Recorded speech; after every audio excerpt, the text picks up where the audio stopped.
नमस्कार विद्यार्थियों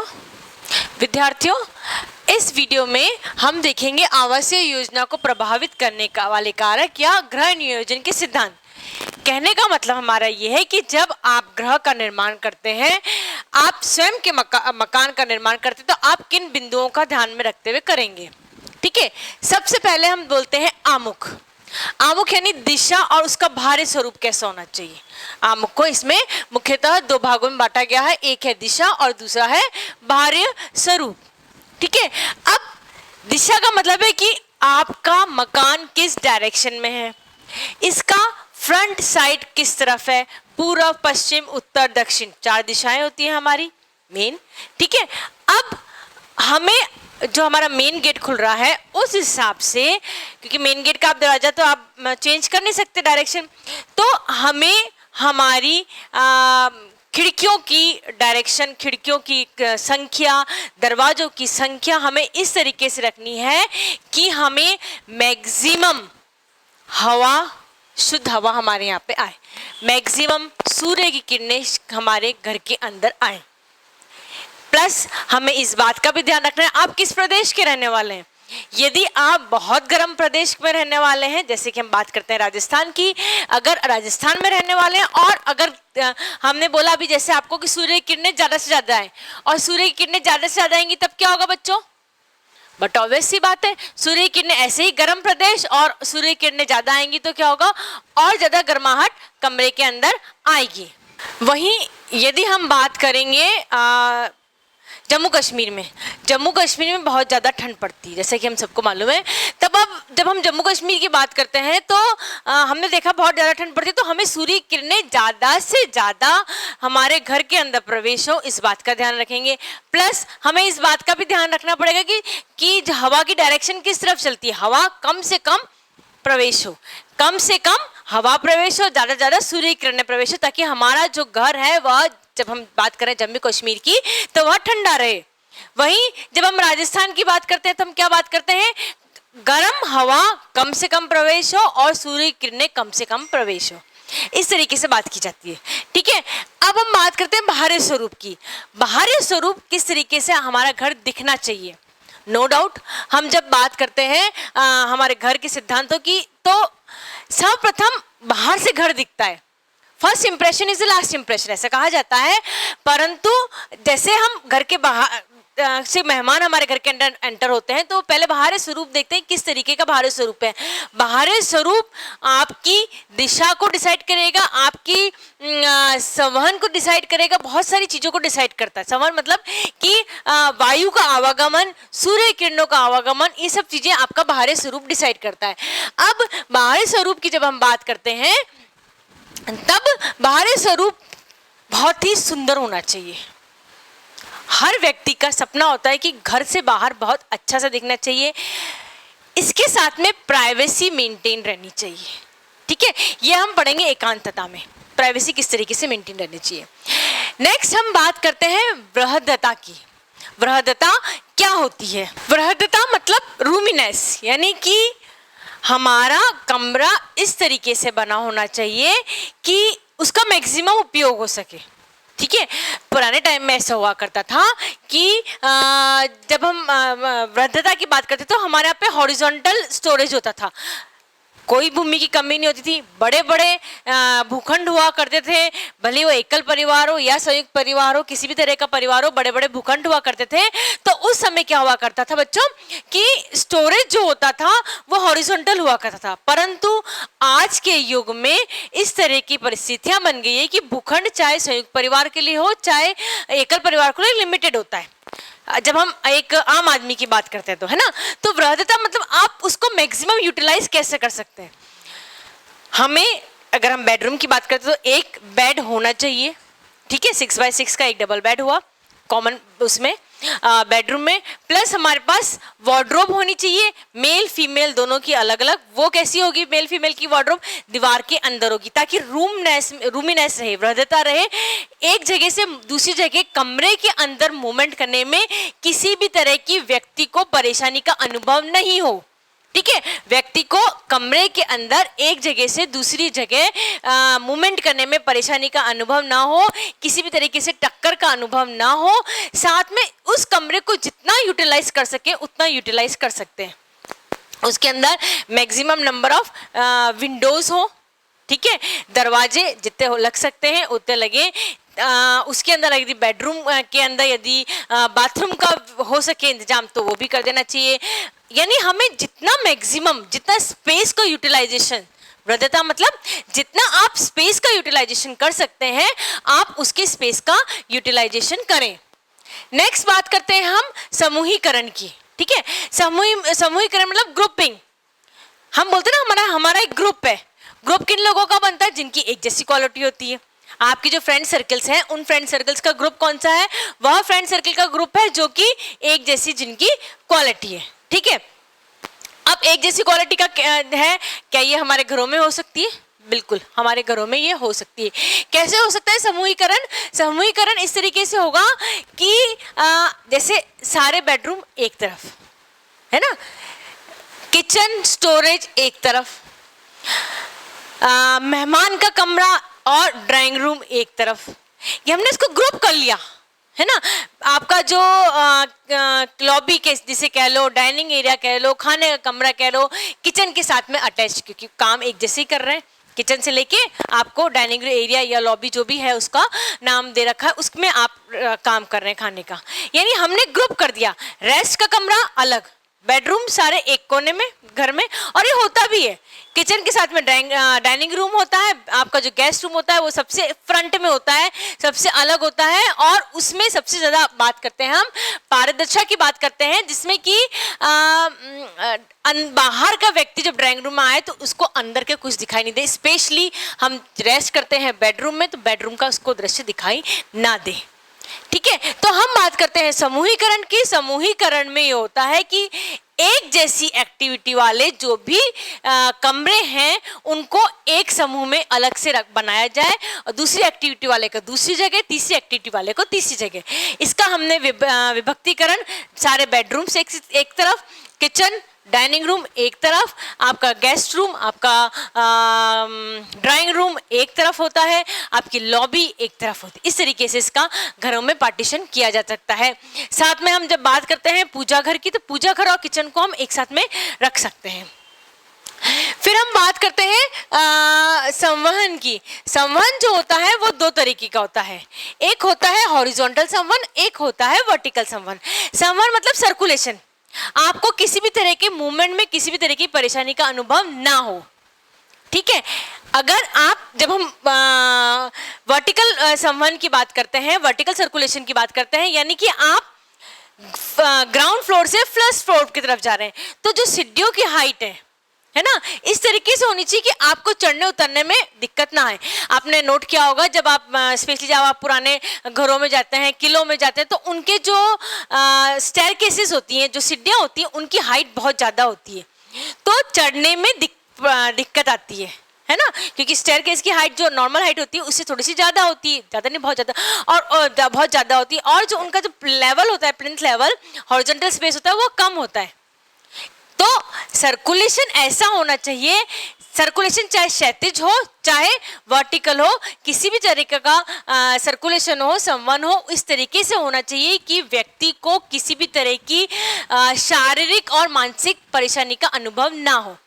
जैसे शारीरिक परेशानी, अब कमरे के अंदर की हम बात करें, खूब सारे कमरे के अंदर खूब सारी स्पेसेस है, ठीक है, परंतु फर्नीचर इतना लगा हुआ है कि व्यक्ति को चलने में ही दिक्कत हो रही है, ठीक है। इधर से इधर चल रहे हैं तो दिक्कत हो रही है। जैसे हम आपको एग्जांपल देते हैं, ये एक कमरा है, ठीक है, अब यहाँ पे दरवाजा है, यहाँ पे दरवाजा है, ठीक है। अब इन दरवाजे के बीच में सोफा रख दिया, ड्राइंग रूम में बनाया, यहाँ एक सोफा है, यहाँ पर एक सोफा है, ये आपकी सेंटर टेबल है, और यहाँ एक सोफा है। अब बताओ बच्चों, यहाँ से यहाँ व्यक्ति जब जाएगा तब चलने में दिक्कत आएगी, क्योंकि ये सोफा यूं व्यक्ति घूम के जाएगा। अगर ये सोफा नहीं होगा तब क्या होगा? जब ये सोफा नहीं होगा तो व्यक्ति आराम से इजीली जाएगा, घूम के जाने की आवश्यकता उसको नहीं पड़ेगी।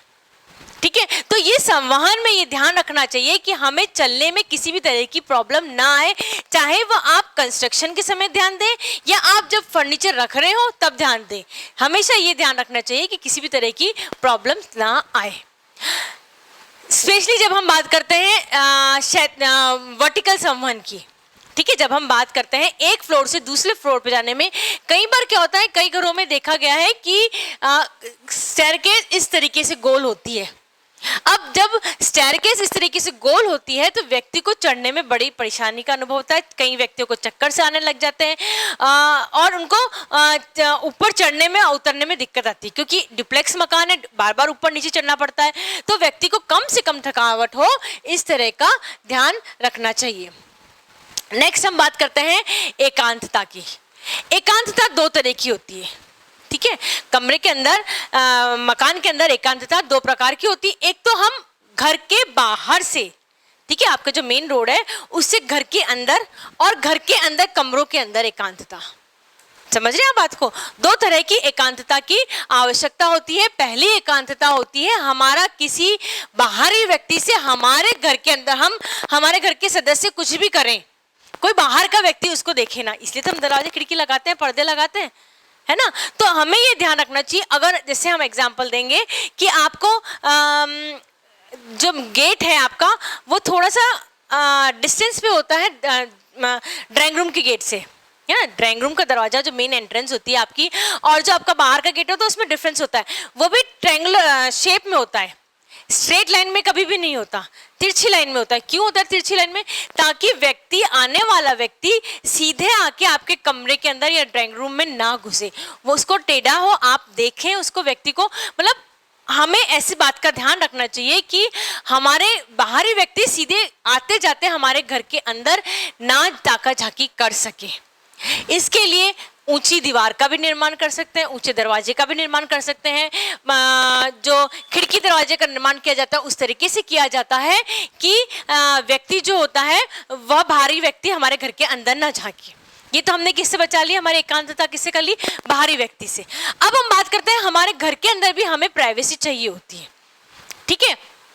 अब चूंकि हमें हमारे घर के अंदर एक सदस्य से दूसरे सदस्य के बीच में स्पेस चाहिए होता है, प्राइवेसी चाहिए होती है, तो उसमें भी एकांतता चाहिए होती है। बेडरूम का दरवाजा और बेड का स्पेस, जगह इस तरीके से होनी चाहिए कि व्यक्ति यदि बेडरूम में की तरफ से आ रहा है तो बेड के अंदर यदि व्यक्ति सो रहा है, लेटा हुआ है, तो वह नहीं दिखाई दे, ठीक है। इस तरीके से दरवाजे की पोजीशन होनी चाहिए। वापस रिपीट कर देती हूँ, बेडरूम ड्राइंग रूम से सीधा नहीं दिखना चाहिए। कुछ प्राइवेसी के पॉइंट्स होते हैं। यदि आपके बेडरूम का दरवाजा इस तरीके से है कि ड्राइंग रूम में जो व्यक्ति है वह डायरेक्ट आपके बेडरूम में देख सकता है, तो वह आपकी एकांतता को भंग करता है। इस समय आपको यह ध्यान रखना पड़ेगा कि आपकी प्राइवेसी मेंटेन रहे। दरवाजे के डायरेक्शन, बेड की डायरेक्शन इस तरीके से रखियो कि कोई ना देख सके। साथ में इस बात का भी ध्यान रखा जाएगा कि अतिथि कक्ष से या लॉबी से या ड्राइंग रूम से यह दिखे ना कि किचन में कौन किस तरीके से कार्य कर रहा है। ये भी एक बहुत बड़ी प्राइवेसी की बात होती है जिसको हम जनरली इग्नोर करते हैं। डाइनिंग रूम आजकल क्या सिस्टम हो गया था, या आप कह सकते हैं बीच में सिस्टम हो गया था, किचन और जो डाइनिंग स्पेस होता है वो एक रख लिया गया था, है ना। हल्की सी दीवार रख दी गई थी। अब किचन में महिला किस तरीके से काम करे, क्योंकि महिला जो होती है, स्पेशली जब हम बात करते हैं हाउसवाइफ की, तो उस हाउसवाइफ जो महिला होती है उसका मैक्सिमम समय कहाँ बीतता है? किचन में बीतता है ना। अब जब महिला का किचन में समय बीत रहा है तो किस हिसाब से कार्य कर रही हो? अपने हिसाब से कार्य करती है। किसी और को नहीं देखना चाहिए कि वो किस हिसाब से कार्य कर रही है। तो अगर गेस्ट आ रहे हैं, है ना, आप बताएं, डाइनिंग स्पेस और किचन एक है। रिपीट कर देती हूँ मैं, डाइनिंग स्पेस और किचन एक है। तो यदि किचन फैला हुआ है और मेहमान आ रहे हैं तो मेहमान सब कुछ देख रहे हैं, है ना। मेहमान आ रहे हैं तो मेहमान क्या हो रहा है? सब कुछ देख रहे हैं। वो एकांतता को भंग करते हैं। या परिवार का कोई सदस्य भी देख रहा है तो वो एकांतता को, व्यक्ति की एकांतता को, कार्य करने की क्षमता को, कार्यशीलता को यह कम कर देता है। तो हमें यह भी ध्यान रखना चाहिए। तो वो वाला जो कंसेप्ट था ना, डाइनिंग रूम और किचन एक होना, वो धीरे धीरे खत्म होता जा रहा है। वापस हम पुराने सिस्टम पे आ रहे हैं। पुराने सिस्टम क्या कहलाता है? पुराने सिस्टम कहता है किचन में एक दीवार होनी चाहिए। वो दीवार होनी चाहिए यदि किचन फैला हुआ है, किचन में किस तरीके से काम हो रहा है वह किसी बाहरी व्यक्ति को ना दिखे। इसी तरह हमने बात करी एक बेडरूम से दूसरी बेडरूम के बीच में जो दीवार होती है वो इस तरह से होनी चाहिए कि व्यक्ति की आवाज इधर से दूसरे कमरे की तरफ ना जाए। भले वो एक ईंट की दीवार रखें या 2 ईंट की दीवार रखें, जिस तरीके से भी रखी जाए, है ना, एक जगह से दूसरी जगह का परिदृश्य ना दिख सके। इस तरीके से एकांतता को मेंटेन करा जा सकता है। नेक्स्ट हम बोलते हैं परिवर्तनशीलता। परिवर्तनशीलता मतलब हमारे अकॉर्डिंग हम मकान को चेंज कर सकते हैं। समझ रहे हैं बात को? हमारे अकॉर्डिंग हम मकान को चेंज कर सकते हैं जब हमारी जरूरत है। हमने जब किराए के मकान का और स्वयं के मकान के बारे में डिफरेंस और लाभ हानियां पढ़ी थी पुराने वीडियोस में, तब हमने ये देखा था कि मैंने उस समय भी ये वाला आपको एग्जांपल बताया था कि परिवर्तनशील हमारा मनुष्य परिवर्तनशील है। अब हमारी जरूरतें भी परिवर्तनशील होती हैं। कभी हमारी जरूरत कौन सी होती है, कभी हमारी जरूरत किस प्रकार की होती है। स्पेशली हम जब लाइफ साइकिल की बात करते हैं तो लाइफ साइकिल 3 होती है, बिगनिंग स्टेज पे, मिडिल स्टेज पे और लास्ट स्टेज पे। बिगनिंग स्टेज जब हस्बैंड और वाइफ दोनों होते हैं। एक्सपांडिंग स्टेज होती है जब हस्बैंड वाइफ और बच्चे होते हैं। कॉन्ट्रैक्टिंग स्टेज होती है जब हस्बैंड और वाइफ वापस अकेले रह जाते हैं एजेड पे। ठीक है, अब जब इतना जीवन में परिवर्तन होता है तो हमारी क्या आवाज की डिमांड अलग अलग नहीं होती है। जब हस्बैंड वाइफ दोनों होते हैं तो उनके साथ में उनके इन लॉज भी रहते हैं। ठीक है, तो उनकी डिमांड अलग होगी। समझ गए आप? बच्चे आए, बच्चों के साथ में जब बच्चे छोटे एज हैं, ठीक है, 5 साल तक के बच्चे हैं, तो उनके साथ में माँ बाप को चाहिए होता है कि बच्चे उनके साथ में ही रहें, उनकी निगाह के सामने रहें। तब उनका जो बेडरूम होता है उसकी साइज बड़े की आवश्यकता होती है।